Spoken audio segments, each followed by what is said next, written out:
alimentation équilibrée et alimentation anti-inflammatoire. Quelle différence pour la fibromyalgie?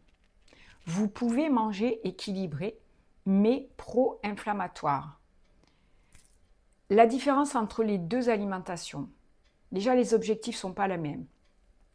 Avoir une alimentation équilibrée pour être en pleine santé, l'objectif c'est de manger dans les proportions recommandées les types d'aliments, tous les types d'aliments dont on a besoin. Donc, les protéines, les glucides, les lipides, les vitamines et les minéraux. Manger pas trop d'aliments ultra transformés, pas d'excès de graisse ni de sucre. Par contre, l'alimentation anti-inflammatoire, l'objectif, c'est de réduire l'inflammation chronique. Donc là, on va chercher à manger des qualités d'aliments qui sont différents, donc des aliments anti-inflammatoires, comme par exemple des bonnes graisses qui sont les huiles d'avocat, d'olive, huile de lin,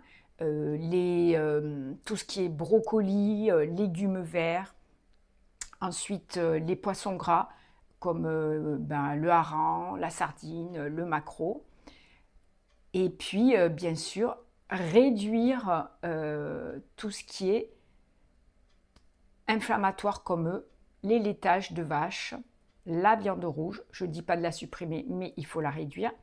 Supprimer le gluten, surtout si on est allergique ou intolérant, ou en tout cas le limiter au maximum, et manger dans le calme, en conscience. N'oubliez aussi bien sûr les fruits qui sont anti-inflammatoires et les baies, souvent ceux qui sont rouges comme les baies de goji.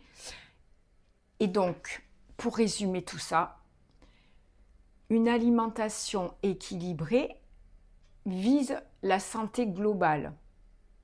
Donc, elle est très bonne pour avoir une santé globale qui soit correcte. Maintenant, l'alimentation anti-inflammatoire, elle vise à réduire l'inflammation afin d'améliorer tous les symptômes de la fibromyalgie, comme les douleurs, les fatigues, le manque d'énergie. Donc, si vous arrivez à manger anti-inflammatoire, vous allez gagner en énergie, vous aurez moins de douleurs.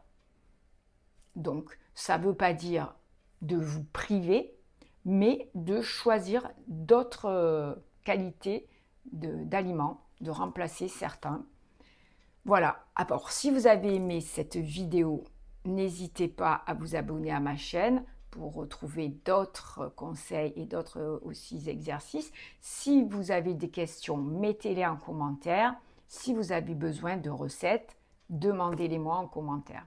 Donc, vos commentaires sont importants pour que je puisse être mieux référencée sur YouTube et que ça me donne les moyens de continuer à mettre du contenu de valeur gratuitement sur cette chaîne.